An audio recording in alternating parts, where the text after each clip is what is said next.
Welcome to Weather and Ag and Focus 106 in the afternoon.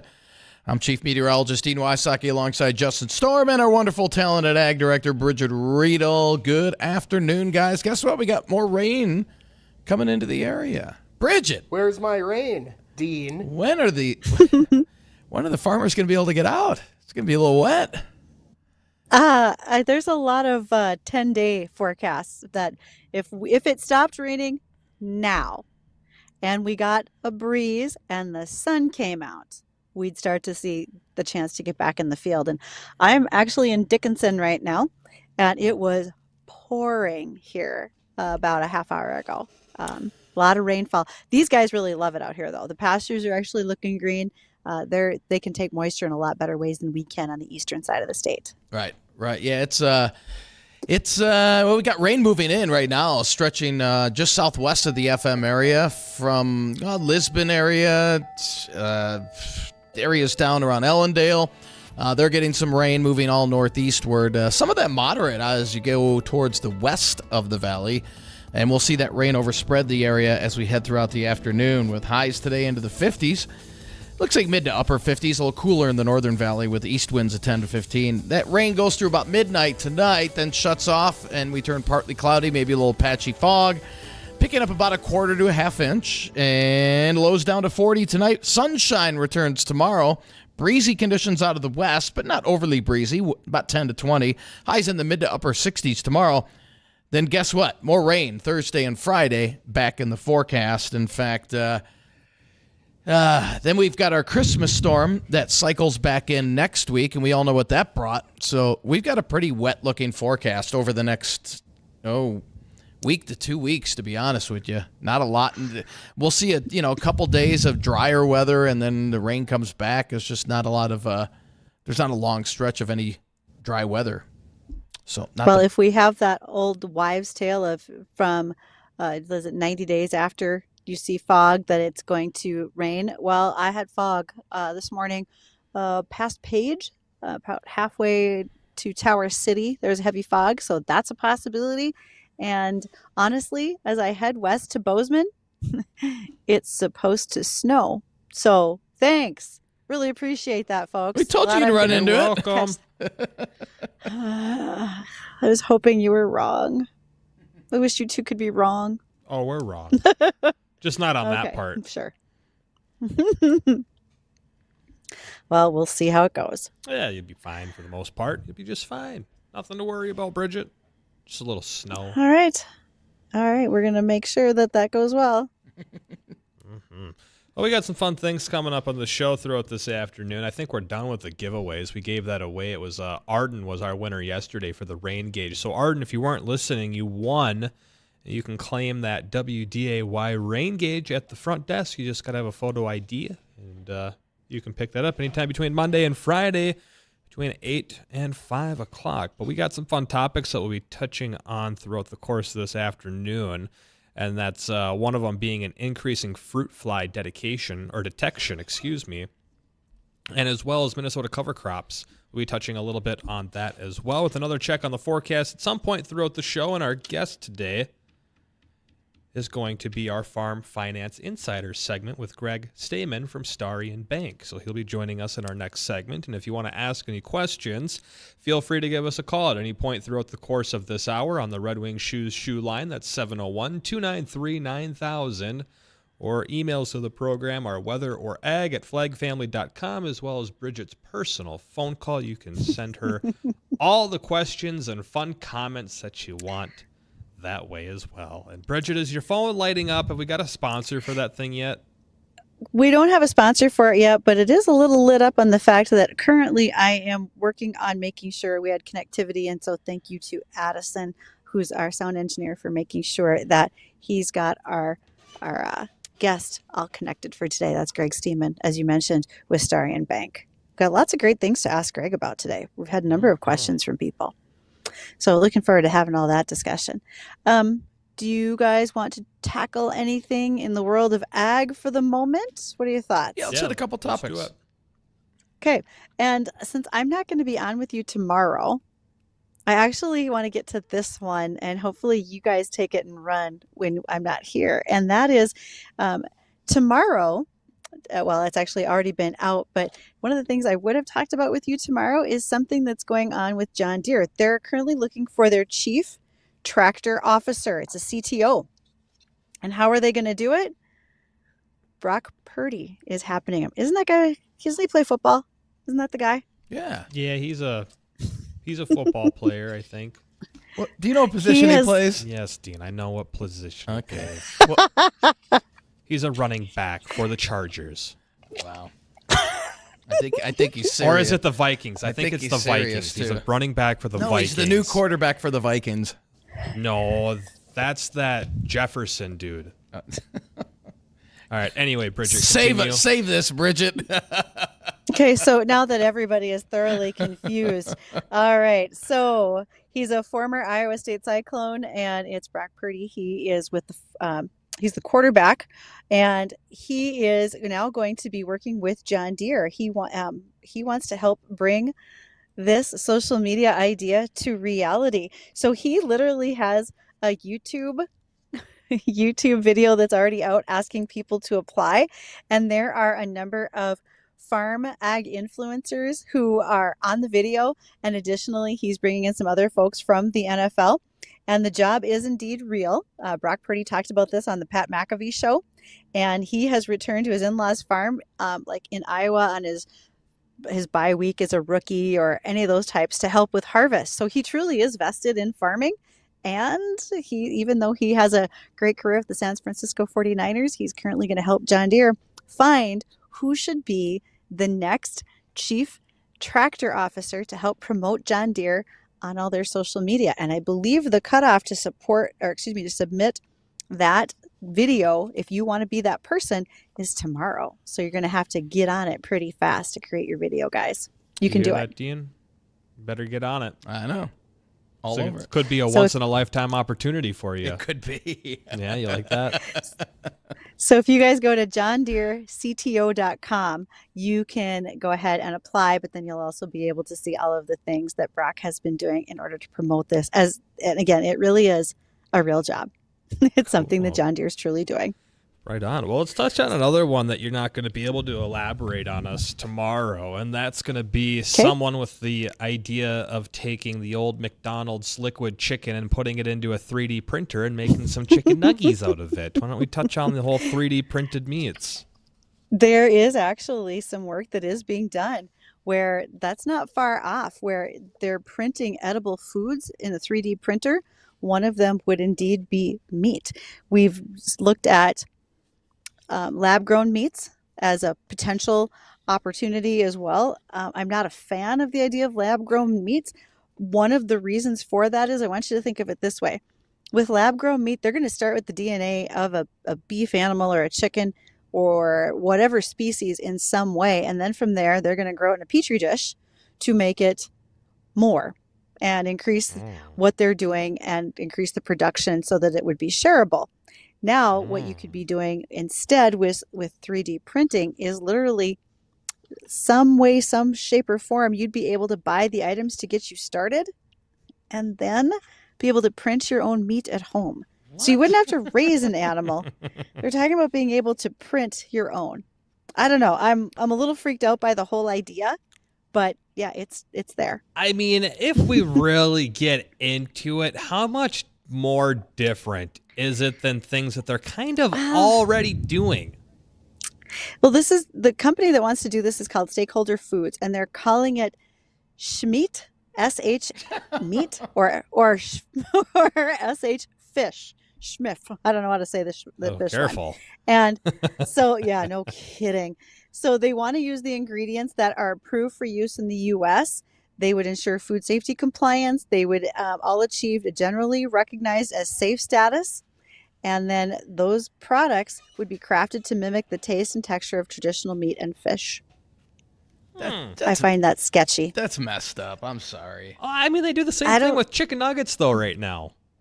All you do is take liquid chicken and smash it with a 1-ton press, and you get some chicken nugget molds. It's not much different if you're just 3D printing a chicken nugget than just smashing a bunch of crap together to get one. Yeah. In kind of a way, but I know that that's real meat, too. I mean, That's the maybe a lab difference for grown me. meat is one thing, but the printing it, 3D I mean, print? I don't know. I just don't think it's that much different than what they do with some things right now when it comes to either hot dogs or chicken patties or chicken nuggets. It's all just smashed together anyways. And that's why this is a topic of conversation. What is it that it's going to be or look like and taste like? And a lot of times, remember when you are doing these things that are not a naturally produced protein, your sodium content, your preservatives, all those things are going to go up higher. So if you think that you're doing better on saving the environment, I'm not so sure about that, much less saving your own health. That's where I would have the concern. Mm-hmm. So Dean, something to what think say about. you? No. No, that's it. All right. Well, we'll get caught up with the American Egg Network. When we come back, we'll have Greg on the line from Starion Bank. If you got any questions, 701-293-9000. Stay tuned. We'll be right back.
And welcome to Weather and Ag in Focus. Thank you for joining us today, and thank you for calling in and joining our conversation. If you have questions for this segment where we're going to be doing our Farm Finance Insider with Greg Stemen of Starion Bank, you can reach us on the Red Wing Shoe line, 701-293-9000.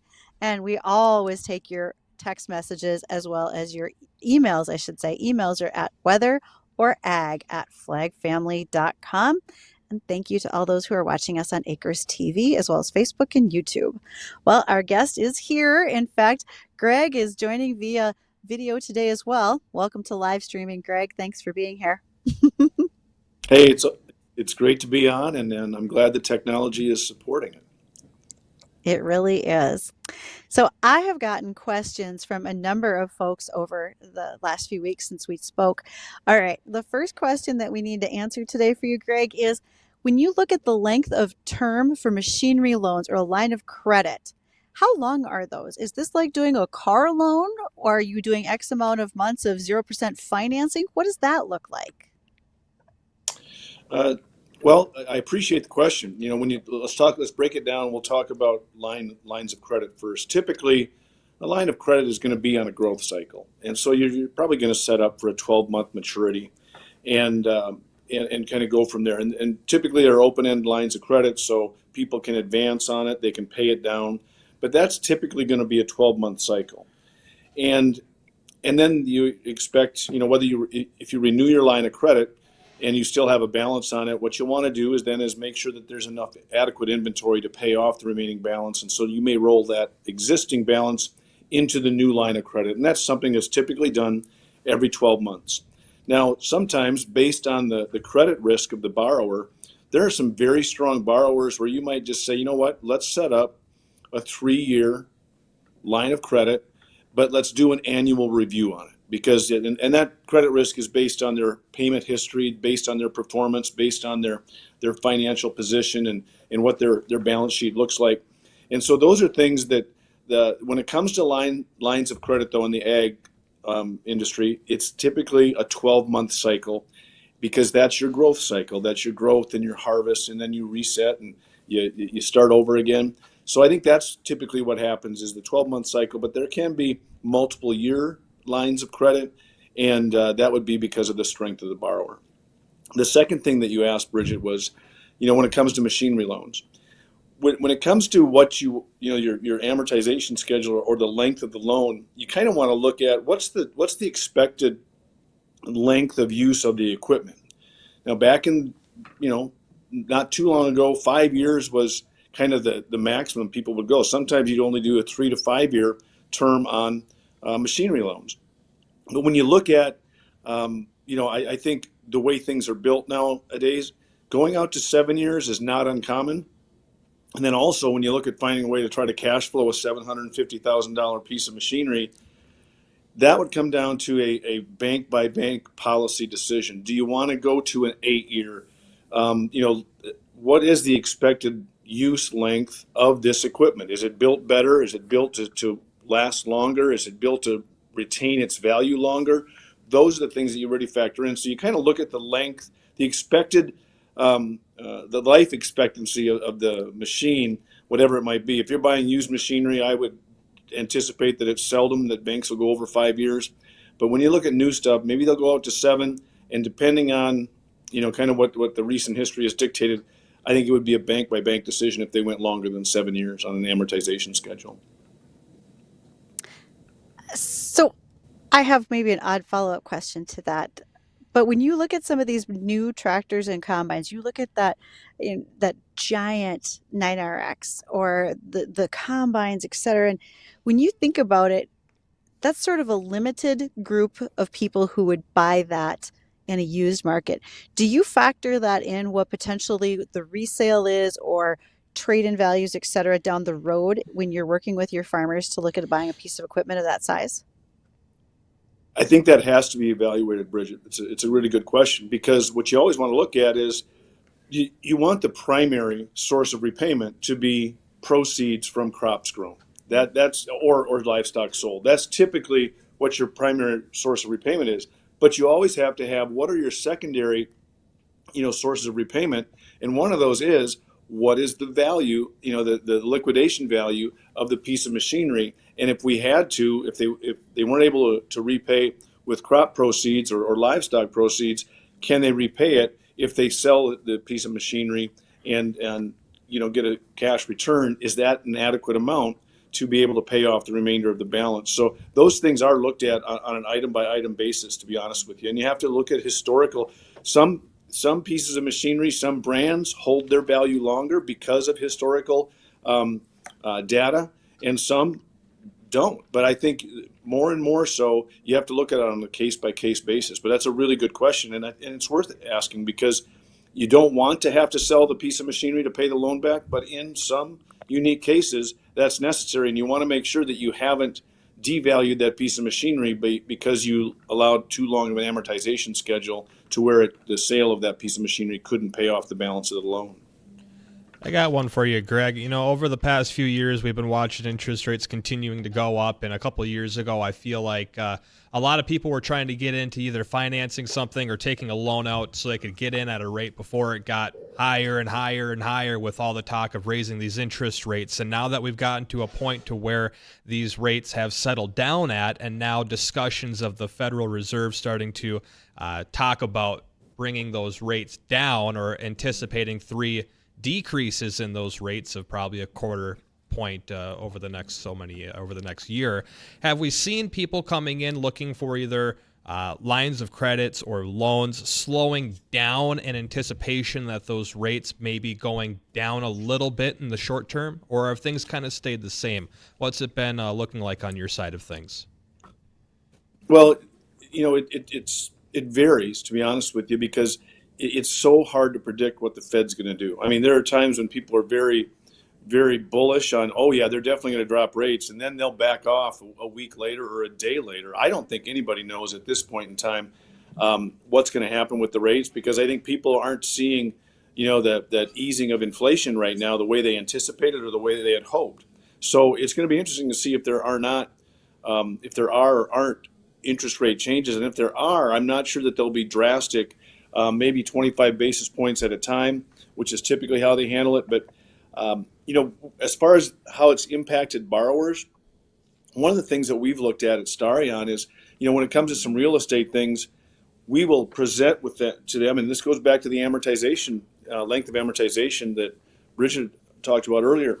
On some real estate situations, there might be individuals that will say, listen, I don't want to lock my rate for that long because I think it's going to go down. Now, we aren't the ones making that recommendation as bankers, because it's not our job to do that.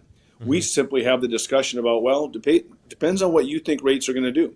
If you want to refinance this ag real estate, what we'll do is we'll keep the amortization at a 20-year level, but we'll only lock that rate for 3 years, and we'll give you the option to reset that rate in 3 years based on the borrower is probably hoping that the rates decrease, so then when they refinance, they can do it at a cheaper rate. So those are some of the conversations that we're having based on what the consumer believes is going to happen with the Fed. I still think, and we all kind of have that impression, that they're hoping that rates are going to ease and come down, but the signs that would indicate that should take place, I think they're still waiting on those things to happen. Mm-hmm. And Greg, we got an email question here from one of our listeners wanting to know, are more farmers seeking untraditional operating loans ideas this year? That's an interesting question. And the reason I say that is because there are some individuals, let's say, recently retired farmers that have done some things well, and they're sitting on some cash, and they're not sure if they want to invest it, or maybe they've got a grandson or a son who, instead of going to the bank to get an operating line of credit at 8%, they might say, tell you what, pay me 6.5% and I'll finance your operation this year. Those are that's a unique situation, but it's probably something that happens within families more than it does with just a random individual. But those are some things where the operator typically is going to know who they're lending the money to. They're going to know the quality of the operation. And if they can guarantee themselves 6.5% rate of return, that's better than a CD, whatever it might be, over the course of a 1-year time frame. So that's one of the unique ways which I think financing can take place if it's not going through your traditional bank or your traditional credit union lender. Greg, we so appreciate the time that you take. I know that our schedule changed just a little bit today, but you were able to be flexible and join us via video, so thank you for that. Well, thank you guys for making it work. I always enjoy coming on, and I appreciate the questions. And if there are additional questions or you want me to follow up on something, just ask your listeners to reach out to us. And they certainly can to you directly at Starion. They can send it to us. Again, ag or weather at flagfamily.com is our emails. Our Red Wing Shoe line is 701-293-9000. We will talk with Greg again in May in our Farm Finance Insider segment. And don't worry, I've already got some questions building for our May conversation, Greg. So we will catch you then. All right, it is 1:31. We will be right back. Stay tuned, everyone. More to come.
And welcome back to the program. Thanks for rejoining us. 1:35 on this cloudy Tuesday afternoon. We're looking at temperatures in the low to mid 50s. Rain showers pulling in from the southwest here in the FM Metro. Wind, not too bad, 14 miles per hour out of the east, and we'll have a rundown on that forecast coming up here in just a moment. If you have any weather questions, reports, any agricultural topics or questions, give us a call on the Red Wing Shoes phone line. That's 701-293-9000. Emails, weather or ag. Flagfamily.com. And we got a few fun ag topics coming up. What's going on, Bridgette? I am laughing because since we've been on our break, I have gotten all sorts of messages from folks who know I'm traveling. They're like, don't forget to stop at the Dinosaur Museum. Are you going to stop in Medora? Here's how many miles you have to accomplish today. So thanks, everyone, for keeping track of my travel schedule for me and helping me out to make sure I get there. I appreciate it. You got lots of friends over there, Bridgette. I've had a recommendation on Twitter already this morning of where to have breakfast and what hotels to stay at. So yeah, everybody is just chipping in on my trip today, giving me all the information I might need. If you go anywhere cool, I expect you to bring us all souvenirs. Oh. You don't say. She wasn't thinking about that. I want a cool dinosaur keychain from the Dinosaur Museum, Bridgette. Come on. Now I have to go to the please. Dinosaur Museum, Addison. It would make me so happy. Fine, I'll see what I can do. Well, let's sit up Will it on wrap up tomorrow's ag topics since Bridgette's not going to be gone. So there's your fair warning. It's me and Dean tomorrow. Yeah, you better find something else to do. Or best of. We'll see what happens. You two will be just fine. I swear. This is all okay. You can take care of it. Now, you'll hear all about how well it went on Thursday when people call in saying, "What'd we say about leaving these two knuckleheads alone?" Oh, they'll be texting her. Are you kidding? Oh, God. They'll be texting her before I that. can't wait. probably be getting that. Well, then I got a surprise for you tomorrow. Oh boy! Yeah, you're gonna have to show up for 5 minutes to find out, though. Could nobody please text me while I'm speaking, because that could be slightly distracting. What time are you speaking so folks know when to send those messages? I'm not sending you that agenda. Not my first day. So, right. Speaking of first days, though, sometimes it's the first day that the fruit fly shows up on the weather and ag headlines, and here it is. Apparently, I didn't know this, but fruit flies are so invasive, they cause several $100 million worth of damage in crops every year. I mean, they're not just the little ones in your kitchen that you can't ever seem to get rid of, but they will feed on over 400 crops, citrus fruits, nuts, vegetables, and berries. They lay their eggs under the skin of the produce, and then it's the larvae that make the fruit and vegetables unfit for human consumption. And they might not look bad from the outside, but they're definitely terrible on the inside. Now, USDA's agency APHIS, the Animal and Plant Health Inspection Service, they have released the Fruit Fly Exclusion and Detection Program coming up for years 2024 to 2028. They're going to spend $103 million to make sure that they can supplement emergency response activities when it comes to fruit flies. Also didn't know that there are 8 counties in California and 5 counties in New York with exotic fruit fly quarantines. This was a story that I did not see coming, and I've learned a lot about fruit flies all of a sudden. I did not know they were that invasive to that many crops. I had And no here we idea are. either. I had a little swarm taking over some of my cherry tomatoes because they kind of got neglected for a little bit at the end of last year, and I had a bunch that were overripe and a handful that fell on the ground, and while the plants themselves were a little too close to each other, and there was a lot of little fruit flies flying around under those canopies. They're super happy fruit flies, but They maybe were not. happy. You were not as exceptionally happy as the fruit flies were at the time. Yeah, they helped me out a little bit, though. I had a mess when it came to the cherry tomatoes. They were like so tall, they're collapsing on themselves, and I couldn't get in to pick anything on them, and it was just a mess. I hope you're working on a better structure this year in order to keep them up and tall. Yep, no cherry tomatoes this year. Oh, come on. That's what we're doing. That was, to be perfectly honest, I already had cherry tomatoes here in the pickup with me, and they were one of my cab snacks. They're gone. So I'm going to need to stop for more things now. Well, It's just you like already farming. know where to stop. Yeah, your cab snacks go fast. And yeah, now that I'm going to the Dinosaur Museum to get Addison a keychain, I guess I'll pick up some more You things. should have seen the look of excitement on his face. He's like, yeah, let's go. Got a happy All right, camper over there. I'm so excited. Oh, well, Addison, I got bad news for your soybeans then, because we have a pest that's been coming up through Minnesota and South Dakota. It's called the gall midge. And I can't believe that midge had the gall to show up in somebody's soybeans. But what's happening with this midge? What? I'm the only one who thought of that? Come on. matey. Hey, so Throws me off Hey. every time. Also, I had a Holy. listener tell me they didn't even know that was me. So, surprise. Back to what we're talking about. Gall midge. We haven't seen it yet in North Dakota, but they are tracking it. This is a little midge that creates what's called the gall, but it's basically a bump on the side of the soybean stem close to the soil surface, and that's where the larvae are. And they start out, there's an egg, the larvae, then they go to a pupa and an adult. These things emerge all through the season. So because you have all 4 life stages, you can have like 60 to 100 days of continuous production of this midge. What they will do is they will tap into the soybean stems, causing damage, and that prevents the yield from happening. We haven't seen them yet, like I said, in North Dakota. They're easy to identify as mature adults because they're a bright orange color. It's like a redhead at a Norwegian convention. They stand out in the crowd. You just know where they are. While the gall midge is kind of the same thing. So there's going to be a lot of scouting, watching for pest patterns. If you guys tell me that we probably can avoid southerly winds this year, that would help in order to keep them from coming this much closer. So Good is that bet. possible? Not at all. Yeah. No, Bridgette, I got a question for you, and I don't know if you'll know this answer, but when it comes to the cicadas, so we've got the big, The eruption of the eruption cicadas? of the cicadas this year. Do they have any effect on the crops at all? Oh, they can. I mean, if they're hungry, I think they'll start chewing on things if they really wanted to. And let's face it, there's so many of them. How could they not? I mean, they could just smother a plant if they really wanted to. Right. Um, Speaking of crops, though, there's some folks that have corn in the ground. And in fact, ours is already too. The concern I have, though, is getting this cold weather and this cold rain. That's not great for a corn crop. I'm hoping that you guys are soon to predict some sunshine to get that corn to pop up out of the ground and get rolling. We'd really like to see that happen. You got this, right? No southerly winds for the summer, and that's going to prevent bugs from coming up here.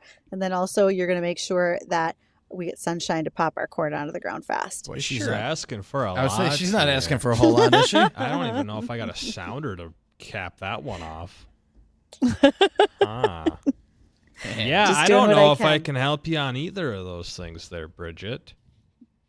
Well, there goes that. I mean, Thanks. I mean, hey, we always get a crop, right?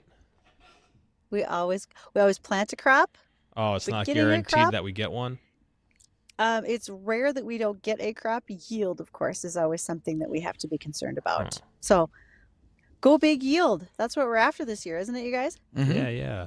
That's what we're going for. That's what our 225, plan is. Every day. 250. Are we going to do a bushels contest, by the way? So we're starting to I don't get see people why we involved. shouldn't. We might want to think about when we should start that, because I do think it's only fair that we start wagering Tomorrow. on the bushels. Yeah, tomorrow. We'll start that tomorrow. We'll start that tomorrow. Accepting your phone call from 1 to 2 o'clock. Guess what are we giving Kids- away? Oh, the only thing we have to give away. You two A pat might on the want to back also. and a good job. Yeah. Could you guys maybe? People are going to want some information, like what's the hybrid that we're planting? What's its days to No, maturity? they don't that kind get of thing to make- insider information. No, they got to win this the old-fashioned way. Good luck and I don't even know determination what is we're what you're growing. saying. Yeah. Okay. Bridgette, you seem to have that information. Why don't we just disclose it I- now for those that are still listening? Hang on, I got to get my seed catalog out, and then I can Because tell you I what don't it is. remember what the seed number was. I do, but I have to go get the seed catalog to tell you the day length on it. All can I figure was that out for told you. is that it was high performance. It's always high performance corn. Yeah. We don't buy crappy stuff. When we hired you, they told me you were high performance. No, that's high maintenance. Oh, high maintenance. All right. There is a big difference. There's That's a right. Huge difference. Well, it's 1:45. What a better time to take a I don't know little about that. take a little recess. And I think we could have stretched this out Bridgette- another 2 minutes. Bridgette can find out exactly what kind of hybrid seeds that we're going to be planting. So we'll cover weather recap and more. Don't go anywhere. We'll be right back.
You want to open? Or you want me to open?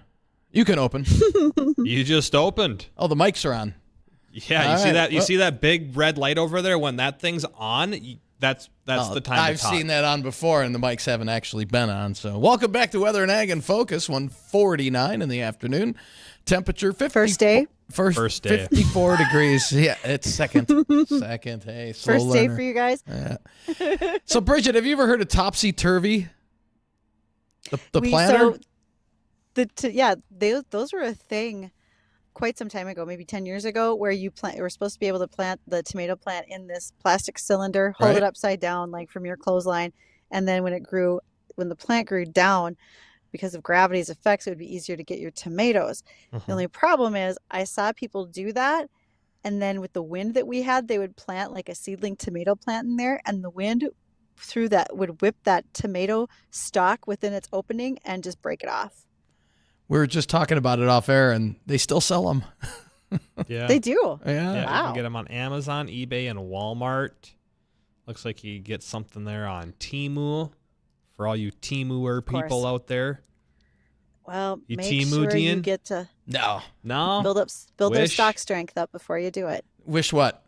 .com, Wish.com. Wish.com, Temu, Nope. Alibaba. What? Shut up.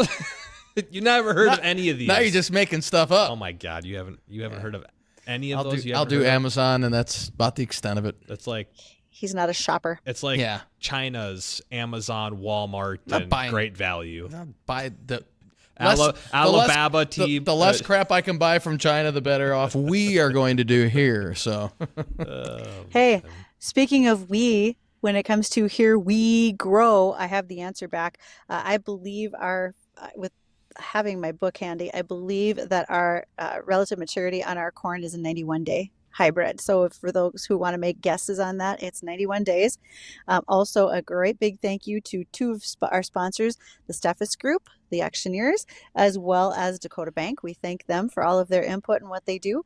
Our seed is coming from Dairyland Seed, and Ellingson Drainage is the drainage partner on that field, actually. So I appreciate the fact that all of those folks have stepped up and to join us for Here We Grow, custom farming 20 acres of corn this year by WDAY and Weather and Ag. yeah, and we were talking earlier that 50% of the sugar beets are already planted compared to 10% from last year. That's big. We were so wet That's last year, great. so we've got lots in the ground. Man. A great percentage of our small grains across the state are in when you think about our total acreage. So that's been growing nicely. That brings to mind that education as we go into this year will be big for a lot of people. One of the things that you can do is sign up for the University of Minnesota Extension's Cover Crop Academy. They're going to hold it in 3 different locations, Lamberton, Wysocki, and Crookston. So Crookston will probably be the closest to us.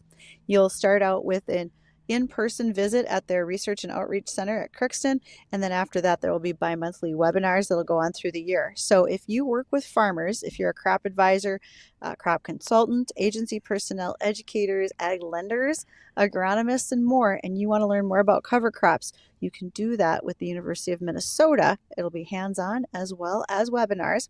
You have to register by June 1. And if you're interested, you can always message me, ag@flagfamily.com, and I'll send you the link in order for you to be a part of that group. Good A deal. little bit of work there. All right. You want to run down the forecast there, genius? Yeah, you asking me to run it down, or do you want to run it down? I'll run it down. Oh, You want me to make it up? Bridgette. I think Bridgette should take a I stab think at it. Actually, hey, go, girl. Okay. Based on where I am right now, super windy, overcast. I'd say it's just about completely dark out here. Where are There's you? a lot of rain showers coming and going. I'm on the west side of Dickinson. Okay. I'm going to be driving into snow. There is a winter weather advisory for Wednesday night into Thursday. I hope I get home by Saturday at this point because I just have a feeling things aren't going to go well. But I don't have to chain my tires. So there's my forecast. Hope That you all was have a great day. Yeah, I have That a was bad wonderful. news. You're both out of a job, guys. Yeah, right. Yeah. Bridgette's got this. Well, she's much better looking than both of us, so I mean she's got that going. Well, we do have some rain showers on radar just southwest of the FM area right now. In fact, it just started raining here at the studio. Oh, Gabe's gonna be mad. Yeah, you sent them to Stemen because you said it was going to be dry. I said rain coming in close to 3. By the time it gets there, it'll be about 2:15. We're looking at some showers overspreading the area as we head throughout the day today. Those will continue as we head into tonight. Should shut down by about midnight. A quarter to maybe a half inch in some areas, but I think a general quarter to a third is more like it. With lows tonight dipping down to about 40 after a high today in the mid-50s. And then as we head into tomorrow, we'll see the sunshine return, a west breeze 10 to 20, and highs in the mid to upper 60s tomorrow. That'll be a nice day to dry things out. And then as we head into Thursday and Friday, more rain comes back into the picture with highs in the 50s. Weekend looks dry, a little breezy on Saturday with 50s, and then warmer on Sunday, still breezy out of the south. But we'll have back-to-back dry days, both days on the breezy side, both Saturday and Sunday. And then more rain comes into the forecast as we head into next week. Again, next week, according to our LRC calendar, is our Christmas storm. And we all know what that did. That kind of hung around for about 3 straight days with rain. So we'll see how this handles, how this treats us this time around. We know it won't be snow, so that's good. But we could pick up some more rain next week again, and we don't want to overdo it. It doesn't look like anything overly excessive from this standpoint, but almost a day-to-day chance of rain next week. And again, we'll fine-tune that as the system kind of comes together. I'm sure we'll have many dry hours mixed in there, but it's not looking like a very dry forecast. No more than 2 days strung together of dry weather. So you're telling me if I had plans to... Oh, Bridgette, you got a phone I'll call. Get it. Sorry. I'll get it. I got it. Hello? Hello, radio show. Whoopsie. Silent, Bridgette. Okay, let me Too just... bad she doesn't have my ringer. Yeah, Dean's got the best ringer. Has he told you that story, didn't he? No, and you can't say that word on air, can you? Oh, actually, I can. Hold on to your seats. So he was out doing the weather one day, and I hacked into his phone, and I left my phone in the office. I That was changed mistake his one. ringer.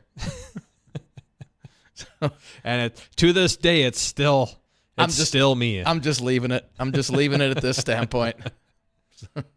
Oh, we got a dump button, do we? Didn't they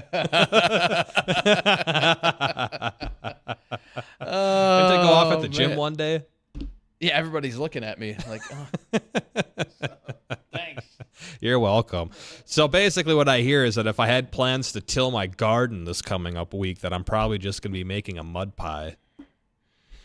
Yeah. I mean, can the farmers even get out when it's this wet, Bridgette? I mean, will they just say, I think it depends on the equipment. Bridgette, you muted yourself, not your phone's ringer. Okay. I'm so done over here. Okay, so An air duct. Oh my God! Okay, it's happening. Everybody stay calm. What's the procedure, everyone? What's the procedure? Stay calm. one phone call. Put it on completely silent. out of whack. Okay, so as farmers don't even want to get out because you don't want equipment stuck. right? You don't want to be smearing, trying to put a crop in. We call that mudding it in. It doesn't go well. You Okay. have in the heavy clay soils that we've got, if you slam a crop into that ground, it dries out and it gets rock hard. And what corn plant is going to grow out of that, right? So that's not an awesome place to be either. Just I saying. don't know. I've seen some pretty impressive plants coming through my parents' driveway, and that was tar. They just came straight through it. Well, Most I don't think craziest that's what thing we want to ever. do with our crop. So, but Start if 'em it young. if it helps, maybe you want to take that up with NDSU because the whole state of North Dakota, particularly focusing on NDSU, is going to get about $50 million in federal grants. That was just recently announced by Senator Hoeven. Some of those dollars are going to get used for precision ag, global positioning systems, and other technology, not only on farm, but also on ranch. So just think, Justin, you can talk to them about how can I get this corn to grow through something like tar. Maybe they could help you out with some of their research dollars. How's that? I think we're 5 years away from having a breakthrough. This is going to be like the hybrid of all hybrids. We'll talk to them and see what Planted we can in do. And rock, it'll come up.